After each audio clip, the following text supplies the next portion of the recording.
Mesdames et messieurs, chers amis, bonjour. C'est pour moi un grand plaisir de vous présenter Son Excellence, Monsieur l'ambassadeur Chong Peiwu. Monsieur Chong est un expert en politique étrangère de Chine et affaires nord-américaines. C'est absolument vrai. Depuis son entrée dans le ministère chinois des Affaires étrangères, il travaillait longtemps dans le département des Affaires d'Amérique du Nord. Sauf ces deux fonctions dans les ambassades chinoises à l'étranger, parmi lesquelles l'une était à Ottawa. Et puis, il a passé 5 ans à l'ambassade de Chine au Royaume-Uni comme ministre conseiller et puis ministre. Et 5 ans au département des Affaires d'Amérique du Nord et d'Océanie comme le responsable. Donc, c'est la deuxième fois qu'il travaille à l'ambassade de Chine au Canada, mais cette fois-ci, il revient comme ambassadeur de Chine. De plus, il faut souligner que depuis sa prise de fonction en septembre dernier, c'est déjà la 3e fois qu'il est à Montréal. So, let me pass the floor to His Excellency Ambassador Chong for his speech on China's foreign policy. Ladies and gentlemen, your big hands.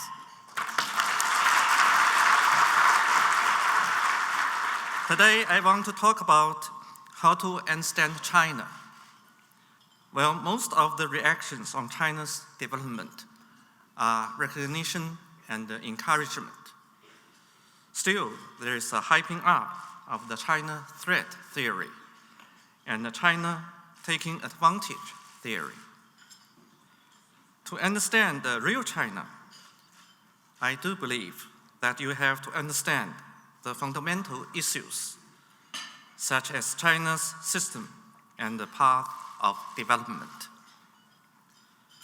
First of all, I would like to start with China's system. When it comes to choosing a development path and a system for a country, no one is in a better position than the country itself to make the decision based on its historical inheritance, cultural traditions, economic and social development level.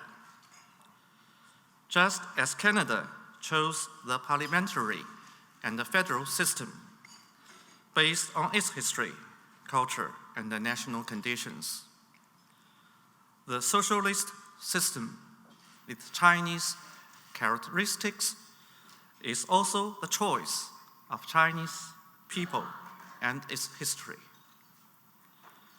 Over the past 70 years, under the leadership of the Communist Party, China has completed an industrialization process that took Western countries several centuries in a short span of several decades.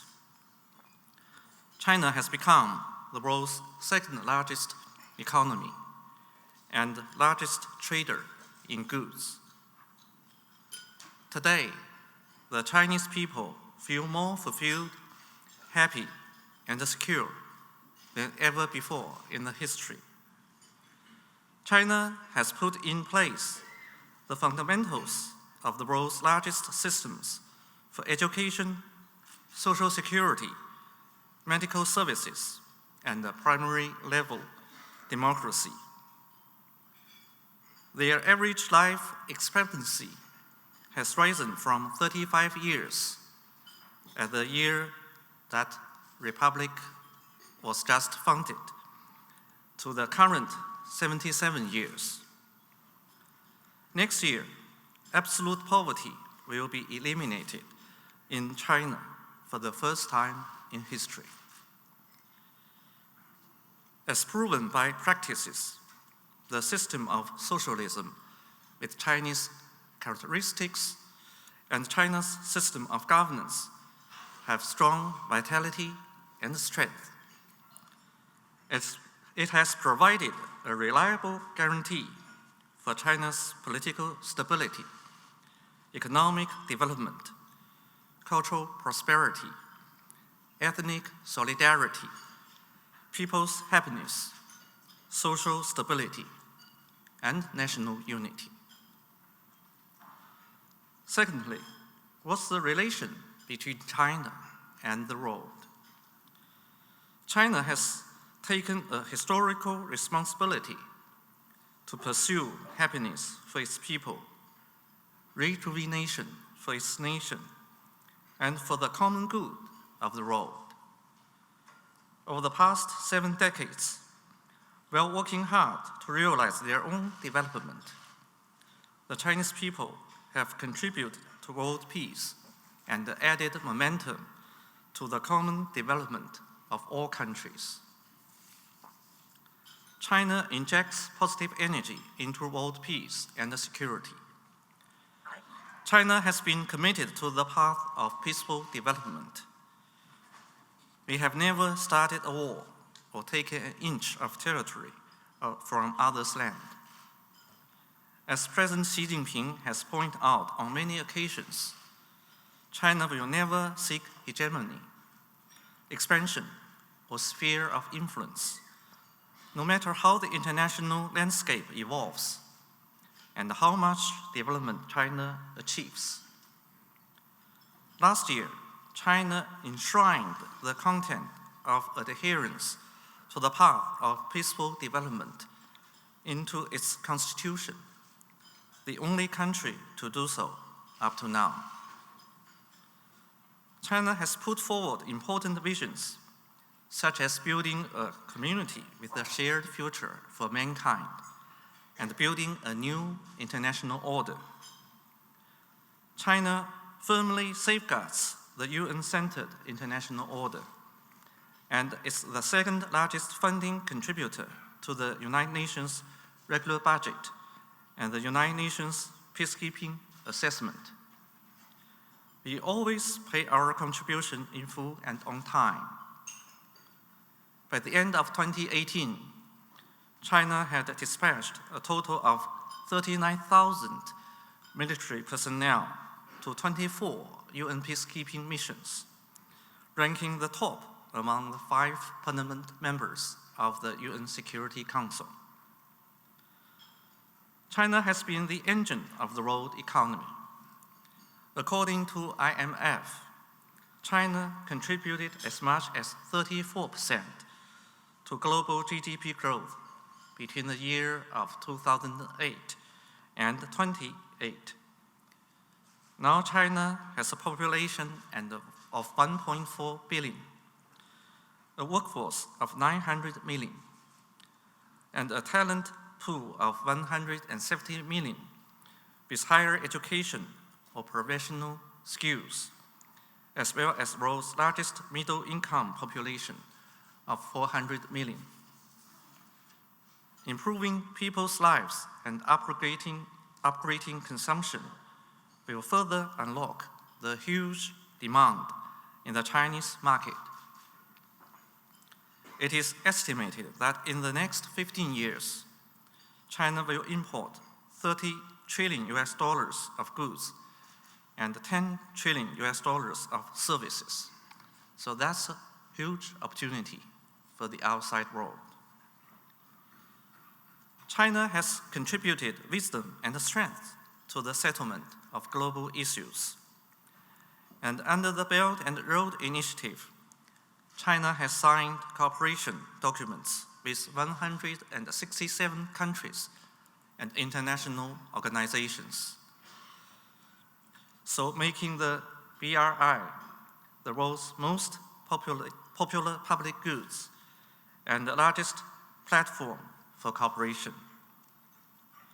A World Bank report released last June showed that if it fully implemented, the BRI would lift 32 million people out of moderate poverty and increase global trade by 6.2%. Over the past 70 years, China has provided nearly $57 billion of foreign aid to 166 countries and international organizations, while the United States withdrew from the Paris Agreement. China and many other countries, including Canada, have jointly defended the outcome of the Paris Agreement and actively participated in the climate governance process of the United Nations and other multilateral platforms. I would also like to answer the question of where China is going in the future. In fact, the recent fourth plenary session of the Central Committee of the Communist Party of China had already given the answer. Important decisions have been made on some major issues concerning to uphold and improve the system of socialism with Chinese characteristics and advance the modernization of China's system and capacity for governance. I will briefly introduce some relevant content so that you can better understand the direction of China's future development. China will uphold and improve the system of institutions for party leadership to enhance its capacity to practice scientific, democratic, and law-based governance.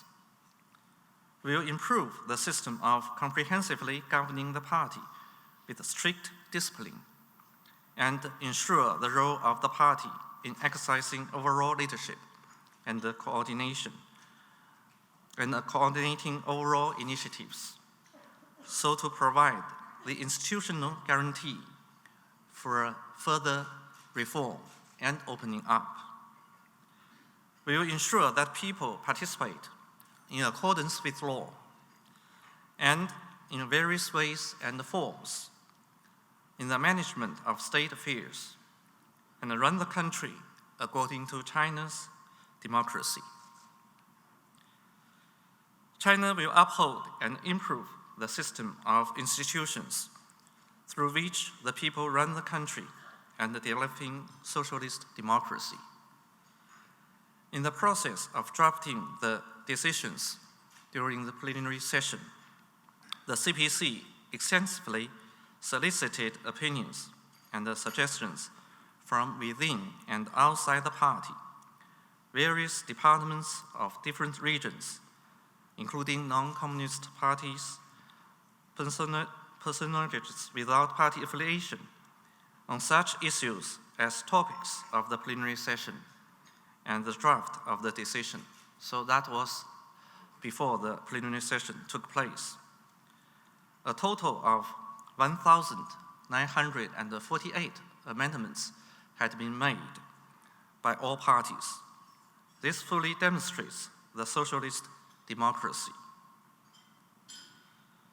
China will uphold and improve the system of socialist rule of law with Chinese characteristics and improve the party's capacity for law-based governance and law-based exercising of state power.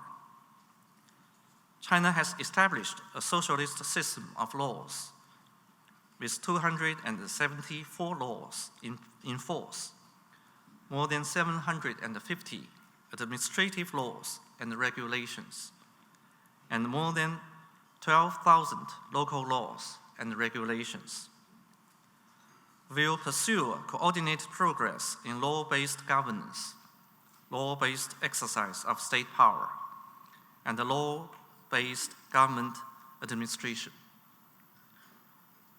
China will uphold and improve the system for developing an ecological civilization and promote the harmonious coexistence between humans and nature. In 2018, China's carbon dioxide emissions per unit of GDP dropped by 45.8% compared to that in 2005, which equals the amount of 5.26 billion tons of carbon dioxide. China's investment in renewable energy is larger than any other country, with 30% of the world's total installed renewable energy capacity. And also, I would like to add that we have more than half of the world's electric cars. China will uphold and improve the independent foreign policy of peace and working to build a community with a shared future for mankind. China will stay on the path of peaceful development and is committed to a win-win strategy of opening up, upholding the multilateral trading systems, promoting the resolution of global development imbalances, and building an open world economy. We will stay actively engaged in reforming and developing the global governance system, stay committed to the vision of consultation, cooperation, and the benefit for all in global governance, uphold the core role of the United Nations in global governance, and build a more fair and more equitable international governance system. In short, China will not waver in its commitment to forging ahead on the path of socialism with Chinese characteristics, pursuing mutual learning and mutually beneficial cooperation, and working together with the rest of the world.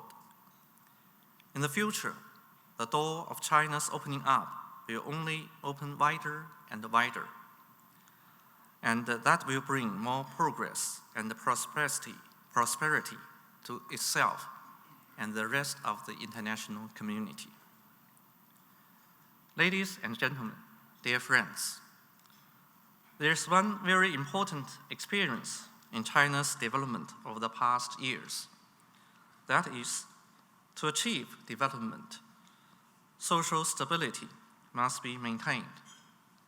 To illustrate, I have two cases here. The first one is related to Hong Kong.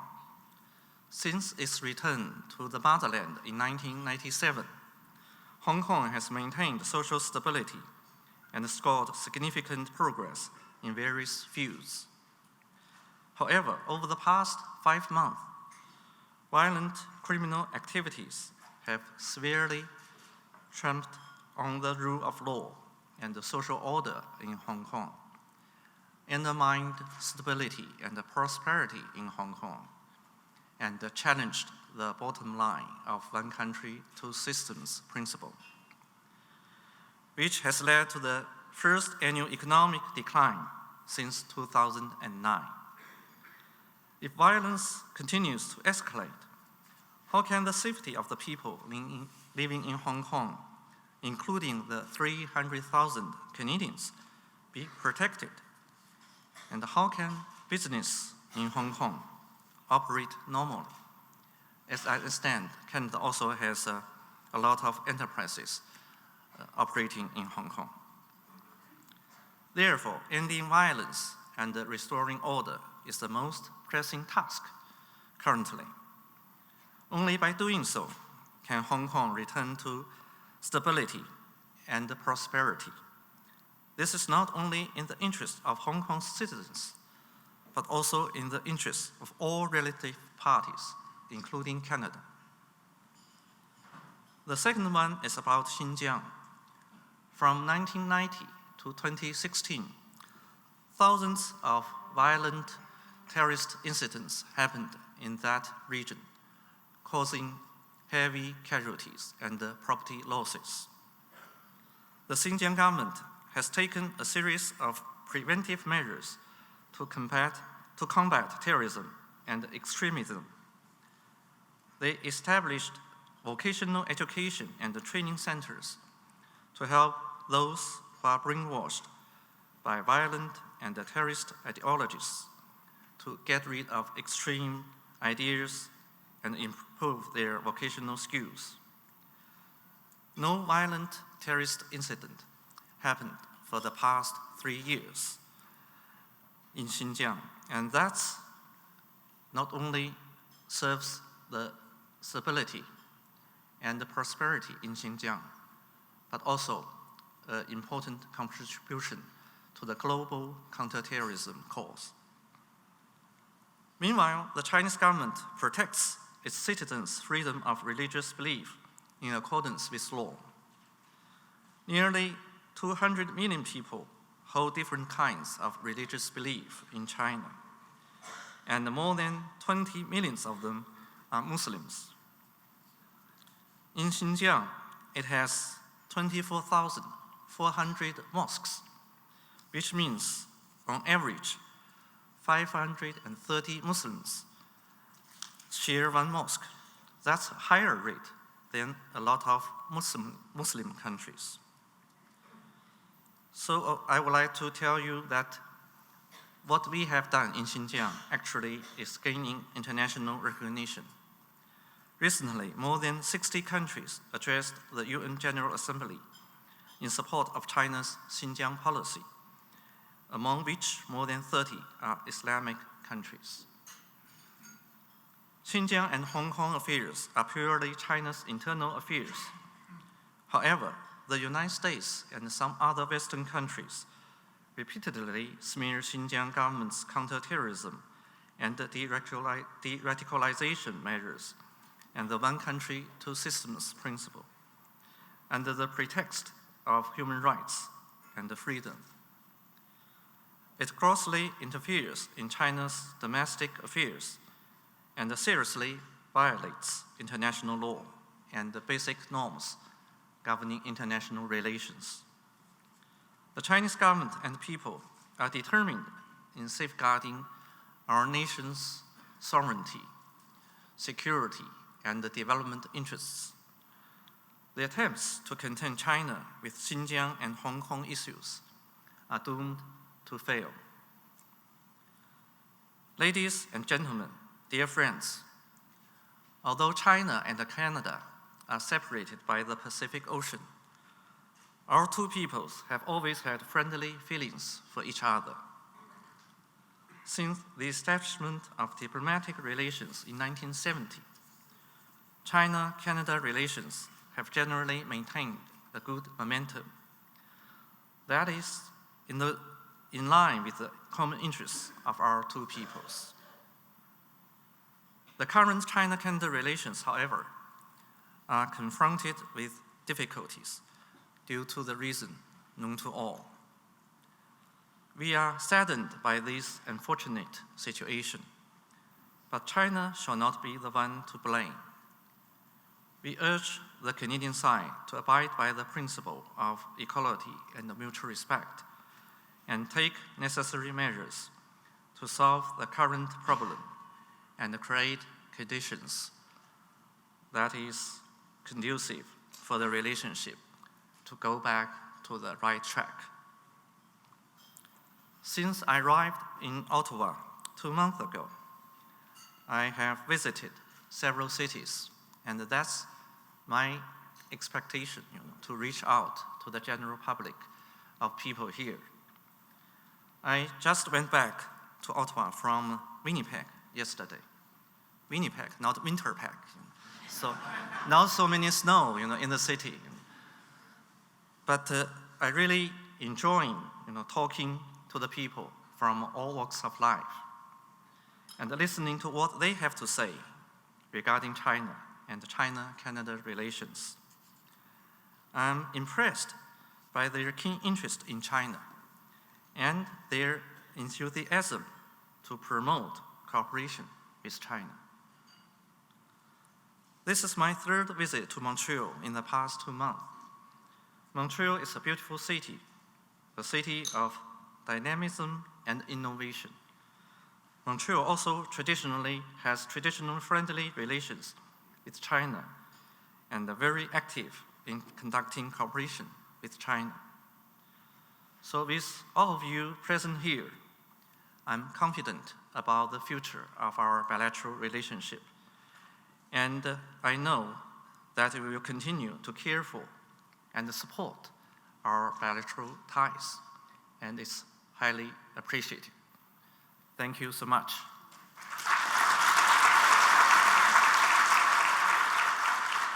Another issue that is in our mind is the dispute between China and the US.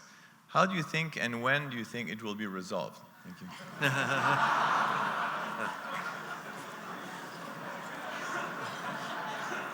Thank you. If I could have a smart answer to that, I'll be promoted. You know that for us, China doesn't want to see a trade dispute between China and the United States because it's not in the interest of China. Neither it is in the interest of the United States or any other country, including Canada. And it's not China who started the trouble, you know. It's the United States who waged a trade war against China, and we had to take some countermeasures. But still, you know, we would like to be engaged in a negotiation based on mutual respect, equality. And we do wish that we can reach an agreement that is mutually beneficial. So the two teams are communicating with each other closely, you know. So hopefully there will be some good news, you know, in the not too far future. Thank you.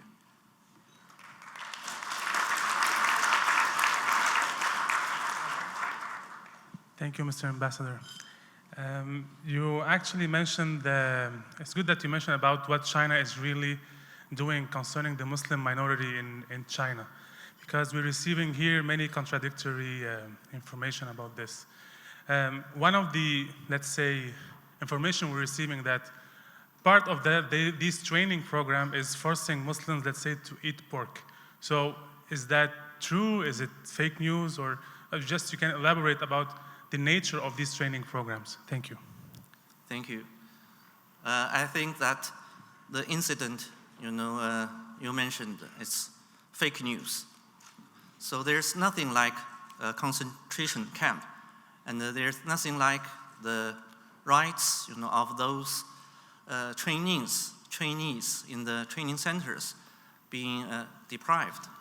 And on the contrary, you know, their cultural traditions and their religious belief are fully protected and respected according to law. So there's nothing like those trainings, you know, being abused in those training centers. And as I would like to point out further, that actually a lot of them have learned vocational skills, and they have graduated from those centers, and they have found jobs, which is good for themselves and for the society. Thank you.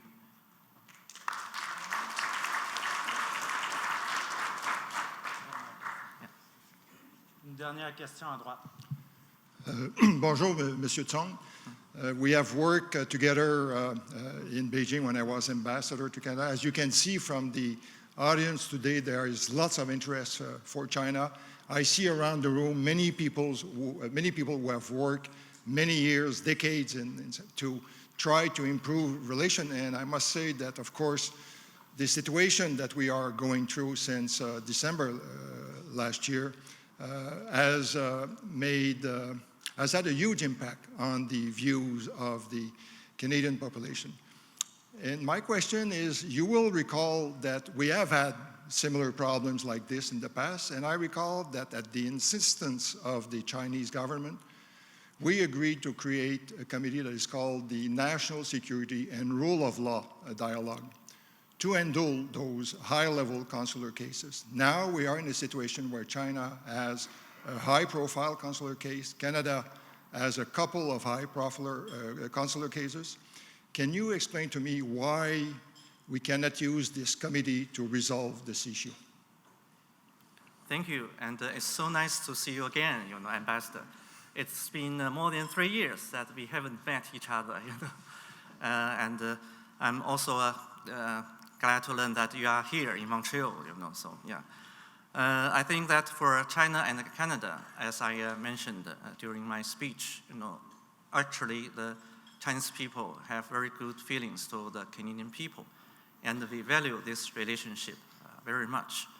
And for the past 5 decades since our diplomatic ties had been established, I think there are a lot of lessons we can learn from each other. We can learn from the experience, and one most important of that is mutual respect and equality. So for the Chinese side, we are not only saying that, but actually we are following the principle, with our deeds. So I think that for that, we also hope the Canadian side will truthfully abide by the principle so that we can face our outstanding issue, and for the Canadian side to take concrete steps, in making sure that the current outstanding issue being resolved. So for any dialogue that is meaningful, towards the this kind of settlement of the issue, of course, is welcome. And we do hope that the Canadian side will create conditions for this kind of important talks and discussions. And we do hope that this relationship will weather the current difficulties and come back to the right track. Thank you.